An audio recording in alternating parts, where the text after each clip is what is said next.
It was early October, and traders over the NYSE were in a especially good mood, giddy even.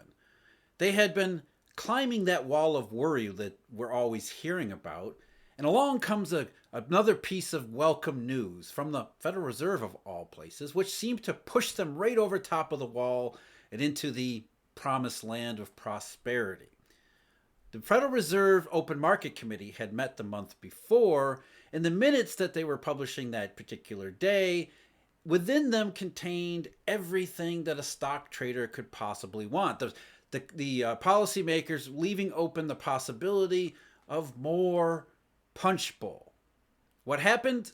Well, I'll let CNN of all places tell you about what followed after that. Stocks rallied Tuesday, sending the Dow and S&P 500 to all-time highs as investors breathed a sigh of relief that the minutes from the last Fed meeting supported hopes for another interest rate cut by the end of the year. It continues. The market had a desire to keep going up, and there was nothing in the minutes to prevent it, said Paul Mendelson, President and Chief Investment Officer at Wyndham Financial Services. There had been concerns over the economy up until that point, but now the Federal Reserve was getting into action. It was starting to cut rates, which many in the, especially at the stock market over at the NYSE, said that's going to help the economy enormously, taking our minds off of every possible macro worry because they've got us covered. We can say the FOMC is on the case, so buy. It continues. There's more. I think the market had a knee-jerk reaction to the idea that the Fed can cut rates more if they need to, said Steve Goldman, market analyst at Weeden and Company. Goldman said that while the minutes didn't particularly reveal anything new, investors were probably relieved to see the central bankers, quote, confirming what people have been thinking anyway.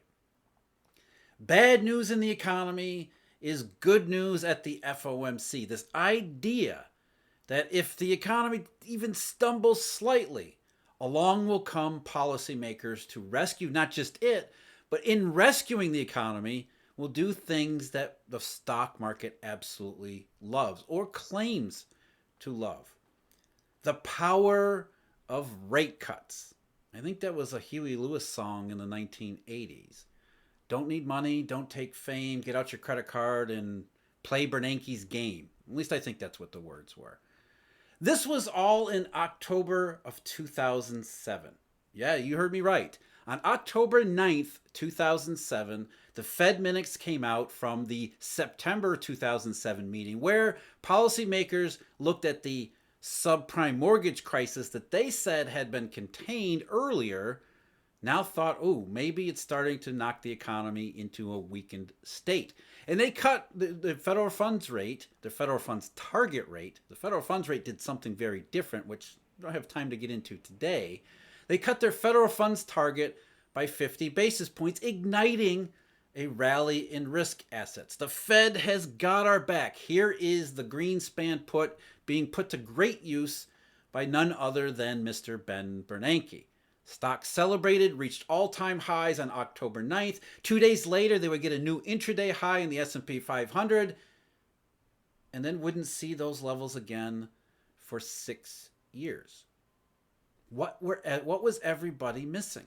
Why was there so much faith? Because it really is faith. It's not science. It's not evidence. Why was there so much faith in rate cuts of all things?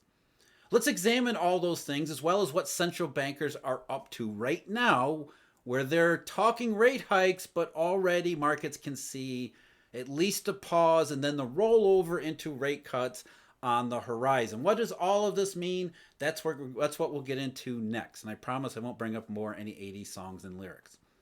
But first, I am Jeff. This is Eurodollar University. Thank you very much for joining me. I do appreciate it. And if you are really interested, we won't do any songs and lyrics and singing at Eurodollar University, but there are memberships available where we get into background details, history, fundamentals, concepts, the stuff of finance and money that they should teach you in school but never do. All the things that you've heard about, maybe whispered in the background, in the shadows, we go into the shadows. Whether it's a membership with exclusive videos and background and stuff like that, or in our research subscriptions, the daily briefing, partnership with Markets Insider Pro, or the deep dive analysis, which does exactly what the name says. Dive deep into all of these things. Not just central banks, but money and finance, and where central banks actually fit into the overall framework. All of the information available at eurodollar.university. The problem with the stock market reaching a record, well, there's obviously several problems with the stock market reaching a record high in early October 2007. Number one, the worst monetary, then financial, then economic crisis since the Great Depression was already underway by then. Stocks were peaking, going up, giddiness at the New York Stock Exchange, even after the point of no return had been reached. Worse than that, we had been told that the point of no return had been reached by bonds, which were screaming bloody murder at that point. They were telling you that there was an out of control, maniacal monetary system that had already fatally or near fatally stabbed the global economy. This was all publicly available. But because we're taught to filter all our analysis through central bankers and economists who have no idea what the hell they're talking about or doing, everybody looked at the latter stages of summer 2007 and all the massive events that were going on and said, I'm not going to worry about that because Ben Bernanke's got us covered. The Fed has this thing, we don't know what it is, but geez, they say when they cut rates, that's powerful stimulus. And all of the media tells us the same thing, that rate cuts, that's enormous stimulus. And oh, by golly, in September 2007, the Federal Reserve cut rates by 50 basis points. Oh, wow. What massive stimulus. And now we hear in the minutes the suggestions from the committee that they're open to doing even more. So whatever our problems must have been in this housing subprime business doesn't matter. They're going to cut rates to make sure that the economy, the markets, everything does just fine. Let's continue with some more from CNN. Joe Balestrino, a senior portfolio manager for fixed income investments at Federated Investors in Pittsburgh, he said investors may be coming to the realization that the Fed's half-point cut may keep the economy from sliding into a housing-induced recession and that the worst may be over. One could conclude that order has been restored to the financial markets. This may be just a gross slowdown with modest inflation, Balestrino said, adding that this is a quasi-Goldilocks scenario similar to the mid-1990s. Man, these 150 basis point rate cut could conclude that could restore order to keep a recession from happening. Brian Stein, investment strategist with Allegiant Asset Management Company in Cleveland, agreed that this could be similar to the mid-1990s. He said the main reason the stock market rallied on the Fed minutes is because it seems that the Fed has things under control. Seems that the Fed has things under control. Quote, on the one hand, the Fed seemed to indicate that we're not headed for a recession, but they also think the outlook on inflation has improved. This is the path the Fed wants us to go on. Moderate economic activity with inflation abating. They have the tools, they have the power, they have the knowledge. The Federal Reserve has got it, has got us all covered. What did he say? The Fed meant because it seems that the Fed has things under control. Seems to who? Or is it to whom? Because again, the bond market was saying, oh no, these people have nothing under control. And very quickly, we would see that would be the case. Why didn't stocks continue to rally after early October 2007? One reason was the Great Recession began within a matter of weeks. The official recession began within a matter of weeks. The unofficial start of the recession was much earlier in 2007. So it wasn't necessarily economic weakness. It was the growing realization that these tools don't have the tools at all, nor the knowledge. What they said was going to happen is not what ended up happening. I mean, Ben Bernanke in March of 2007 said subprime was contained. By August of 2007, we got the feeling that maybe that wasn't the case. And by October, after October, there was a sense that, yeah, maybe not too. In early December of 2007, the Fed took things up a notch, at least according to their own policies. Where they had done a 50 basis point rate cut in September, there was another rate cut at the end of October. And then in December, there was these things called TAF and overseas dollar swaps, which were meant to help quell a global dollar problem. But see, from the logic, for lack of a better term, of the stock market, the Fed had everything under control using nothing more than rate cuts. Rate cuts that were supposed to be enormously powerful. And if rate cuts are enormously powerful, why do they have to invent these new monetary programs, supposedly monetary programs? Because that would make it seem that, number one, maybe the rate cuts weren't working. And number two, whatever was going on seemed to be getting worse, not better. It seemed as if the Fed was having to invent new tools after telling everybody they had all the tools and knowledge. And as time went on, of course, we saw greater and greater consequences.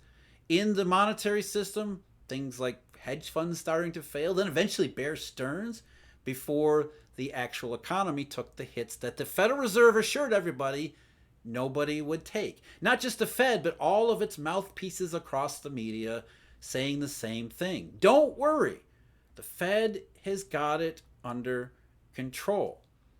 But as time went on, rate cuts didn't make a difference. The Fed's new tools didn't seem to help.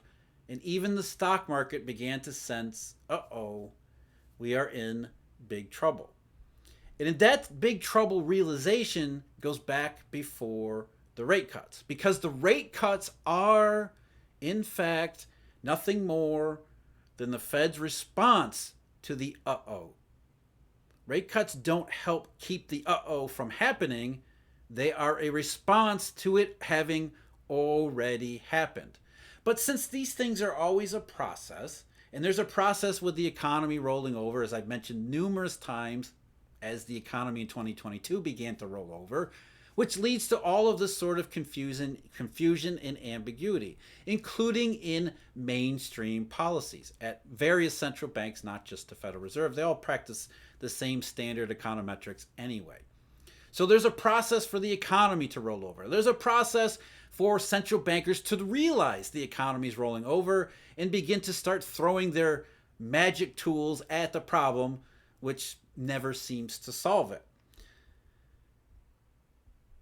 Yesterday, of course, was the FOMC meeting.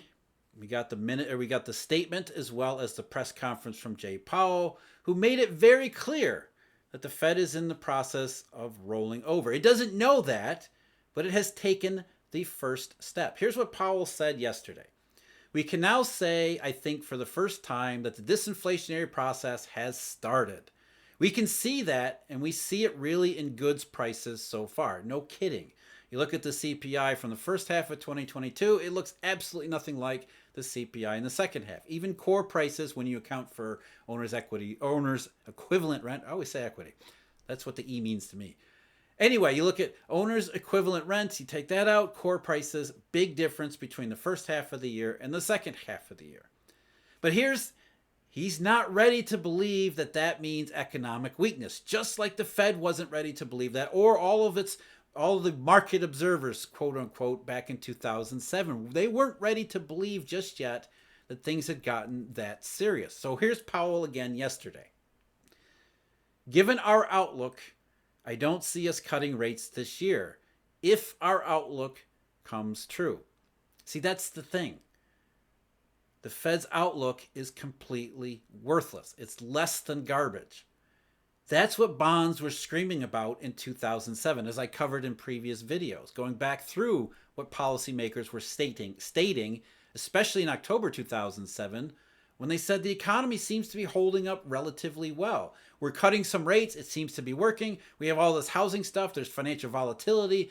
But the data doesn't look all that bad until it did. And bonds were telling you all along, this is not going to end well. This is going to produce rate cuts, which are not a good thing. Those are an acknowledgement by officials of all the bad things that we've been telling you about. And so here is Jay Powell in 2023 beginning his process toward what will eventually become rate cuts. Whether he knows it or not, he at least knows enough to throw that qualifier in there. We don't plan on cutting rates as long as our outlook comes true. That's not spoken like a man who's truly confident in his forecasting. The Fed knows what's going on here. The risks, they say, are still tilted toward inflation, but privately, I'll wager that there's been more discussions about recession, especially given the way markets have behaved, especially given the way the one part of the market, the near-term forward spread, has particularly behaved recently. It has to have unnerved these people, and they are in the process of realizing everything that's going on, which is not what their outlook has said. But this is not just about the Federal Reserve. It's not just about stocks. It's not just about the U.S. This is going on overseas too, because today we got two central banks that are also hiking rates, but at the same time acknowledging they're in the rollover part of the process too. The Bank of England said, the committee continues to judge that if the outlook suggests more persistent inflationary pressures, it will respond forcefully as necessary. Again, the qualification, the same qualification. If the outlook suggests, well, the markets are saying that outlook has almost 0% chance of happening. So the Bank of England is starting to sound like it is done with its rate hikes too. Step one in the rolling over process. The ECB is a little bit further behind, but still making very clear noises along those lines. The ECB hiked rates by 50 basis points, but back in December they said there would probably be at least three 50 basis point rate hikes in the first half of 2023. Now they're saying we did the one, and there might be a second, no mention of a third. So the ECB is in its process of rolling over. And where that process of rolling over goes is from rate hikes that slow down to obviously the termination or the pause, and then the rate cuts follow. That's what markets are pricing. And to be clear, markets are not pricing rate cuts. They're pricing the monetary, financial, and economic conditions which will cause central bankers to cut rates, as they did in 2007 and 2008, because those are the only comparables that we see in the markets today. The level of inversions, the confidence to the point of near certainty in rate cuts eventually happening because of the lack of growth and inflation opportunities in the nominal economy that the markets are projecting, all of that's on the table in the same way it was in 2007. And as Steve Van Meter and I talked about not long ago, I think it was earlier in January, it wouldn't be surprising to see stocks rally, at least initially, over the idea of this punch bowl. Because from where they sit, stock investors don't see that that's not punch in the bowl, and pardon the visualization here, there's tons of really filthy, nasty turds lurking beneath the surface. I'm Jeff. This is Eurodollar University. Thank you very much for joining me. As always, huge, sincere thank you to all the Eurodollar University members. Another thank you to all our research subscribers. Check out Eurodollar.University if you want to know what everybody's getting over there. And until next time, take care.